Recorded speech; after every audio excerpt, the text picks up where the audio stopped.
Hello everybody, this is Grumpy Dave, and I'm trying to figure out why my GoPro is not GoProing today. Anyway, we're going to try to get to the fifth time, take 5. Okay, the wire's been pulled. Okay, you see it there.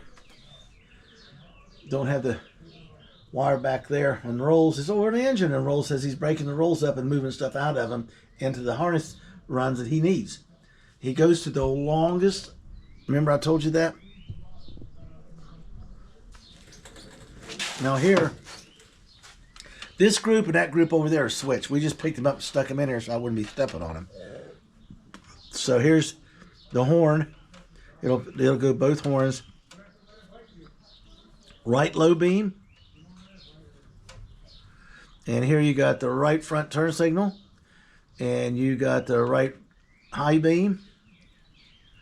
And you got the right front park light.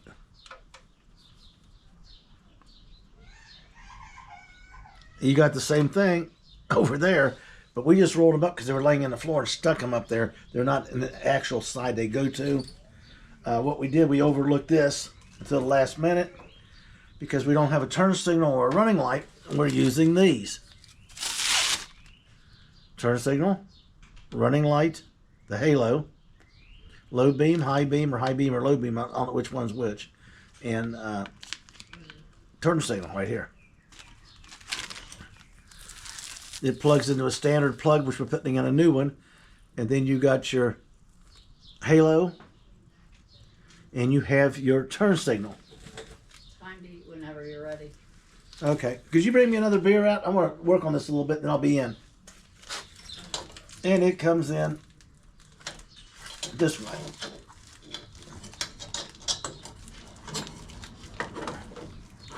Oops.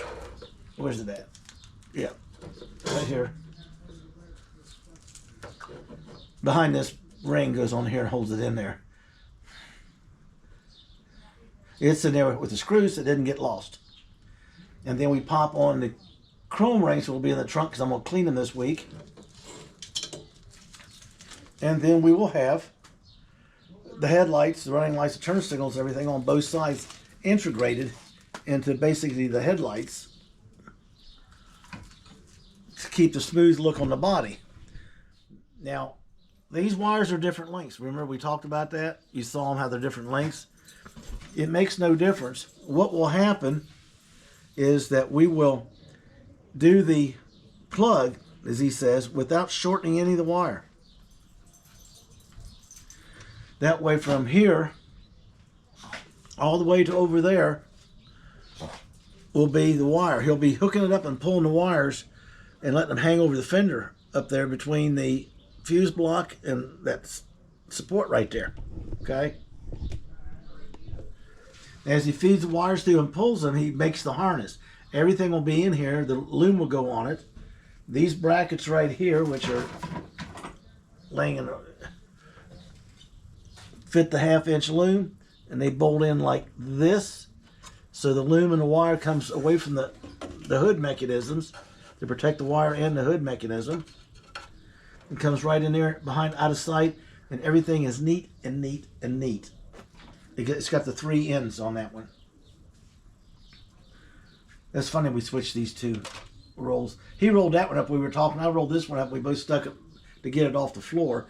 And we get ready to go, we're going to have to remind, I said, hey, we're going to have to flip these when we pick it up.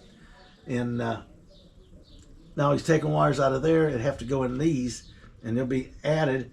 He's got to add wires for the grounds and the power wires for the driving lights because they go in to a separate fuse and into the separate switch on the MGB board. So you're going to have power going from something to something to something. Don't ask me what. I don't know. I just know how this part of the harness is being done. That's what's been explained to me. So I'm looking forward to doing that. And then this will all be pulled. And when he gets back here, well, he said, I'll just take the wire and throw it on top of the engine. We'll stick a couple nuts on the fuse block to hold it in place. And then all that wire will be laying on the floor. He says, there's going to be a lot of it. He says, I'll cut it and measure it. So it's a lot of play in it so I can move it around.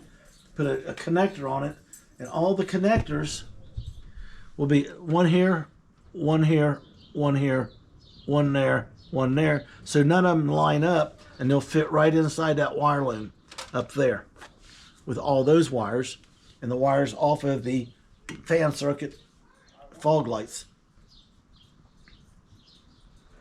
And then he's got to separate stuff down and get into the dash. That's the fun part, is when I can sit back and watch. He gave me the go-ahead to do the interior when I'm ready next week. He said just run him an extra wire, make sure it's a little bit 3 feet extra on each end, roll that up, run it through the car with the other wires, roll the other one up and lay it in the trunk. If we need it, we need it. If we don't, we can always shorten it or cut it or pull it out. We can't pull it out, but you know what I'm saying, neaten it up. Because basically out of all those wires that go to the engine, are not going to be used. Except for the solenoid wire, which is a large wire, which when you turn the key to the on position, it turns on everything so you can start the car when you touch the starter.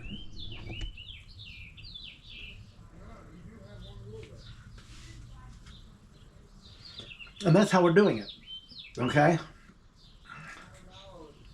Now, since the wiring's been touched, O2 sensor issues. There's 2 different sets of O2 sensors, which I did not know till I did some last minute research. You got O2 sensors that go behind the catalytic converter, and you got it set in front of the catalytic converter. These are behind the catalytic converter because it's got a female plug.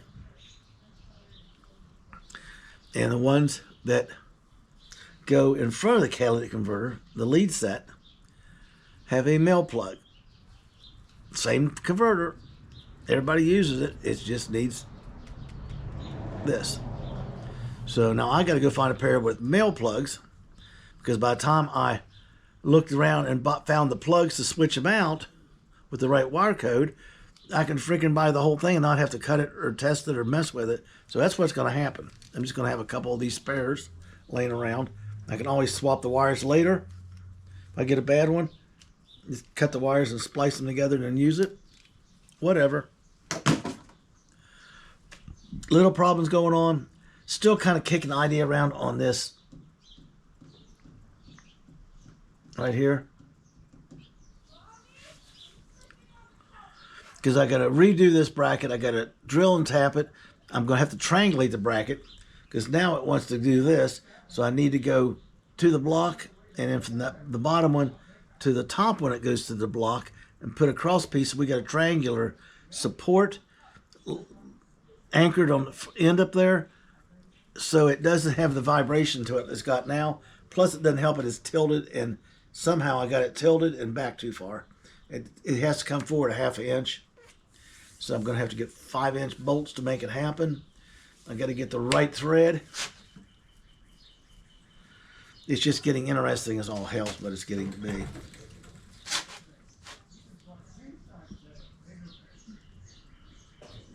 Because once I get all that stuff, then I got to touch it with a welder and take it back all apart, and then weld it up on the bench over there, and then grind it and clean it again, and primer it and paint it, and reinstall it and hook the alternator back up so I can get the serpentine belt back on it. I was going to do it when I was building it. I meant to go back in and do it. Instead, I got sidetracked, and we got on the cutting the hood and changing the intake and testing all these injectors and all that work back in the earlier videos. Forgot all about this until I threw it off twice in a row the other day. I thought, what's wrong? I looked in there. I thought, yeah, I can see it. It's like a ½ inch off, and the pulley's turned. So when that LS tensioner kind of, is moving, it's just doing a vibration thing, and this thing's actually vibrating it enough that it just walks right off. I got to turn it and get it to the proper alignment, so when it's doing its LS vibration, it's not walking it off. No big deal. Just a little bit of a back set. This is right in here, so I got to get these holes tapped to match the new bolts, to make sure that all the threads are clean and everything's good to go, and then I'll start by putting a 1/2-inch spacer in and bolting it up, and then I'll measure with the belt to make sure this belt is hitting this pulley and coming off the crank pulley straight. If it comes off that crank pulley at an angle, it'll just walk right off of here. By adding a steel support from here to here, I take all the vibration out of this, and it's got the arm extension out here to even tighten it, stiffen it up even more. That should work fine. Okay? The exhaust system will be done this week. I'm going to tinker around with it. It is laying right on the bench here, along with my beer.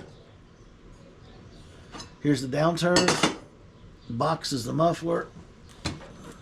There's the little box right there. The white one's the band clamp. It holds the muffler and tailpipe together. Right here is the tailpipe piece. The clamp's laying up there. There's clamps right there. And the other thing I got to do is make a heat shield to protect the shift cable from exhaust heat, which is a must on these builds. And as tight as this thing is, my exhaust pipe and my cable is about that far apart. So I got to get a heat shield in there to diffuse the heat so it doesn't sink to the cable. Because they said it will fail. So I can make that coming up. That won't take long. I'm just going to cut a chunk of the metal off of my paint gun test panel up there, about 4.5 inches. Find out the length that I'm going to need to shield, and I'll grind the edges, clean it so you don't get cut. I'll drill holes. Then I'm going to use clamps to hold it along the pipe with the muffler on it. Okay, here's your shifter. It's a lockout. There's low, second, third, drive, neutral, reverse, and park. You have to lift up on the shifter to get from neutral, reverse to park, and then it drops down and goes through the drive section. See? I got the cable in, everything's bolted in. This has to remain totally straight. It cannot be kinked right here. So I had to slit this and bend this tab up to give that cable plenty of room to go through. Now I got to repair this. Well, this is going to be covered up anyway, but I'm going to repair it just because I want to. This is all wired. The cables are in. The grounds are over. The light wires are run everywhere. Here's one of them right here. Two of them. Okay, here's one for dash lights. And here's one for the interior lights. That's the interior. And the ones in there are for the dash lights, for the heater controls. When you got the headlights on after dark. So I got to go down underneath and do the detent on this shifter. Has to match the one on the transmission. So when this one clicks, that one has to click in the same gear, or you blow the transmission apart inside, especially with a GM. Here's my notes. Here's all the nuts and bolts. Consider it's for 7 different transmissions, brackets. So I got the ones I need. This is for the GM transmission pan for the cable to mount to. And this one here is the one for the arm on the transmission. And this right here is the one for what I'm doing. So when I'm down there, I'm going to put a piece of tape across this so I don't miss the lines if I can't see. And we will have everything done. So what I'm going to do is move in. I'm going to work on the shifter coming up this week and get it working perfect and get it locked in. Okay, and shift it through and see how it works. And then we're going to go under the car, and all the muffler, like I said, it's all cut. I just got to assemble it and put it on the car. And I've already got the downturn piece in here for the O2 sensor. I just got to get the socket there, make sure it's good and tight so I don't blow that header gasket. Right here in the back is where the sensor goes. The wheel turns, it misses everything. It runs right back through there. A heat shield to protect the cable. I'll make it out of that piece of that right there. That's the only sheet metal I got that'll work. Plus it's got a nice curve and a bow to it. I can use it for my benefit, so when I've got it in there and the air's going by it, it'll be pushing the air to the curve, which will push direct the air away from everything. Isn't that nice? I'm so thoughtful. It hurts. This is a pain. There's no way to pull this off because there's no way to hook anything to here to do it. It's the jerk it off system. Now I watch guys grab it and wiggle and jerk and pull the steering wheel off, but this one hasn't been off for almost 50 years, so that's not going to work. So we've been doing the old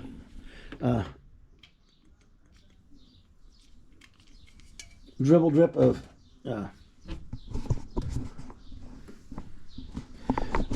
rust blaster on there, okay? And that'll allow me to keep soaking it down. I had to do so much of that on that car. I probably used up about 4 of those bottles at rust blaster, the big ones, just because I took the whole front end apart, replaced every bushing, bearing, and everything, cleaned the metal parts and reassembled them. So all those bolts had to be broke loose so I could get them out. They all broke loose, and I could use them all except for one. So I took it out off the parts car. And I need a paper towel while I'm sitting there talking. Come on. Oh yeah, and the headlight. I don't want this thing not hitting the floor. I'll put that back in there.